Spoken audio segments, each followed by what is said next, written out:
তেহরানে কাতারের গোপন মিশন, ট্রাম্পের যুদ্ধ থামাতে বিশেষ দূত। তবে কি এবার সই হচ্ছে শান্তি চুক্তি? আসসালামু আলাইকুম। বিশ্ব রাজনীতির এই মুহূর্তের সবচাইতে বড় এবং স্বস্তির খবর, আমেরিকা ও ইরানের মধ্যকার বিধ্বংসী যুদ্ধ কি তবে চিরতরে শেষ হতে চলেছে? আন্তর্জাতিক সংবাদ সংস্থা রয়টার্স আজ এক বিস্ফোরক রিপোর্টে জানিয়েছে, কাতারের একটি শক্তিশালী কূটনৈতিক দল আজ সরাসরি ইরানের রাজধানী তেহরানে এসে অবতীর্ণ হয়েছে। ওমান এবং পাকিস্তানের পর এবার কাতার কেন সরাসরি তেহরানের দরবারে? ট্রাম্পের 1 ঘন্টার সামরিক আলটিমেটাম আর গতকাল খামেনির দেওয়া পরমাণু হুঙ্কারের পর বিশ্ব যখন মহাযুদ্ধের ভয়ে কাঁপছে, ঠিক তখনই কাতারের এই গোপন মিশন কি পারবে ওমানে তৈরি হওয়া খসড়া চুক্তিটিকে সফল করতে? আজ আমরা দেখব পর্দার আড়ালের সেই রুদ্ধশ্বাস কূটনৈতিক যুদ্ধ। রয়টার্সের কূটনৈতিক সূত্র নিশ্চিত করেছে, মার্কিন প্রেসিডেন্ট ডোনাল্ড ট্রাম্প এবং মার্কিন পররাষ্ট্রমন্ত্রী মার্কো রুবিওর সাথে ব্যাক টু ব্যাক বৈঠকের পর কাতারের প্রধানমন্ত্রী মোহাম্মদ বিন আব্দুর রহমান আল থানি এই বিশেষ দলটিকে তেহরানে পাঠিয়েছেন। পাকিস্তানের স্বরাষ্ট্রমন্ত্রী মোহসিন নাকভি অলরেডি ইরানি পররাষ্ট্রমন্ত্রী আব্বাস আরাকচির সাথে 2 দফায় বৈঠক করেছেন।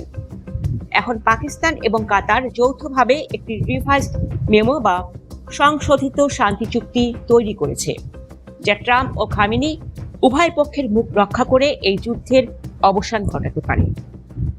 রয়টার্স এবং দ্য গার্ডিয়ানের রিপোর্ট অনুযায়ী এই ঐতিহাসিক চুক্তি সই হওয়ার পথে এখন মাত্র 2টি বড় বাধা বা স্টেকিং পয়েন্ট রয়েছে।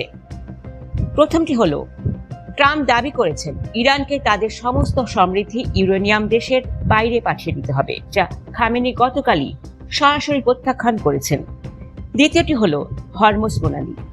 ইরান সেখানে নিজস্ব পার্সিয়ান গালফ স্ট্রেইট অথরিটি তৈরি করে জাহাজ চলাকালে ট্যাক্স বসাতে চায়, যা আমেরিকা ও অন্যান্য আরব রাষ্ট্রগুলো কোনোভাবেই মানতে রাজি নয়। কাতারের প্রতিনিধি দল আজ তেহরানের নীতি নির্ধারকদের বোঝাচ্ছেন কিভাবে এই দুটি বিষয়ে একটি মধ্যপন্থা বা আপোষে আসা যায়। হোয়াইট হাউসের অভ্যন্তরীণ সূত্র বলছে, ট্রাম্পের উপর মার্কিন অর্থনীতির কারণে যুদ্ধ থামানোর নজিরবিহীন চাপ রয়েছে। তবে মার্কিন গোয়েন্দা রিপোর্ট অনুযায়ী এই চুক্তির বিষয়ে ইরানের সরকারের ভেতরেও তীব্র ফাটল দেখা দিয়েছে।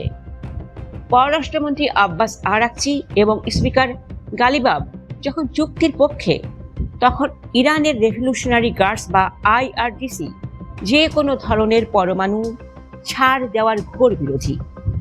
কাতার মূলত এই সুযোগটিই নিচ্ছে।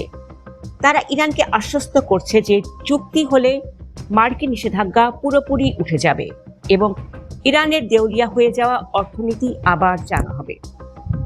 দর্শক, পাকিস্তানের পর কাতারের এই এন্ট্রি কি পারবে ট্রাম্প ও খামেনির মধ্যকার অহংকারের লড়াই থামিয়ে বিশ্বকে শান্ত করতে?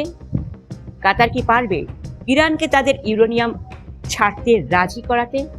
আপনার কি মনে হয়, এই মেগা চুক্তির পর কি মধ্যপ্রাচ্যে স্থায়ী শান্তি আসবে? কমেন্টে আপনার মূল্যবান মতামত জানান। আমেরিকা ইরান যুদ্ধের এই চূড়ান্ত ক্লাইম্যাক্সের প্রতিটি আপডেট সবার আগে নিখুঁতভাবে পেতে আমাদের সাথেই থাকুন। ভিডিওটি শেয়ার করে সত্যটি সবাইকে জানিয়ে দিন। ধন্যবাদ।